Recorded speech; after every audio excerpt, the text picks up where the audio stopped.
Hello friends, ரீசெண்டாக நம்ம வாங்கின ஒரு சில ஸ்டேஷ்னரி ஐட்டம் தான் அன்பாக்ஸ் பண்ணலாம் அப்படின்னு சொல்லிட்டு. ஸோ டாம்ஸில் வந்து ஒரு ப்ரஷ் பென் வாங்கியிருந்தேன். அப்புறம் ஃபேபர் கேஸ்டல் பிராண்டில் வந்து சில பெயிண்டிங் ப்ரஷ் வாங்கியிருந்தேன். ஸோ அதுதாங்க இப்போ நீங்கள் பார்த்துட்ருக்கீங்க. டாம்ஸில் வந்து ப்ரஷ் பென் வந்து நல்லா தான் இருந்தது. இன்னும் நான் வந்து யூஸ் பண்ணிவிட்டு எப்படி இருக்குது அப்படின்னு சொல்லிட்டு சொல்கிறேன்.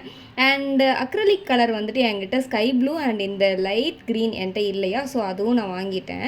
அண்ட் இப்போ நீங்கள் பார்க்குறீங்கல்ல, லைக் அந்த எரேசராக இருக்கட்டும், அந்த குட்டி பாட்டிலாக இருக்கட்டும், இதெல்லாம் வந்துட்டு இந்த குட்டி பாட்டில் வந்துட்டு எங்கள் மம்மி தான் வாங்கினாங்க. அதுக்கு முன்னாடி இந்த எரேசரை பற்றி நான் சொல்கிறேன். இந்த எரேசர் வந்துட்டு எனக்கு ரொம்ப பிடிச்சிருந்ததா. ஸோ பார்க்கும்போது வெஜிடபிள்ஸ் எரேசர், அது உள்ளே வந்து நிறைய வெஜிடபிள்ஸ் இருந்தது. ஸோ அது பிடிச்சிது அப்படின்றதால வாங்கிட்டேன். கேபேஜு, அதுக்கப்புறம் கார்ன் இருந்துச்சு. ஸோ கார்னெல்லாம் பார்க்கும்போது என்னடா இது அப்படின்ற மாதிரி இருந்தது. கடிச்சு கடிச்சு சாப்பிட்லாம் அப்படின்ற மாதிரிலாம் எனக்கு ஃபீல் ஆச்சு. நல்லா இருந்தது, அதனால நான் வாங்கினேன். ஸோ ஒரு குட்டி ஏர்டைட் கவரில் வந்து இது பண்ணி வச்சு ரேப் பண்ணி கொடுத்துருந்தாங்க. ஸோ அந்த எரேசர்ஸ் வந்து நல்லா இருந்தது. ஸோ பிடிச்சிருந்தது அப்படின்றதால நான் வாங்கினேன். Cabbage eraser.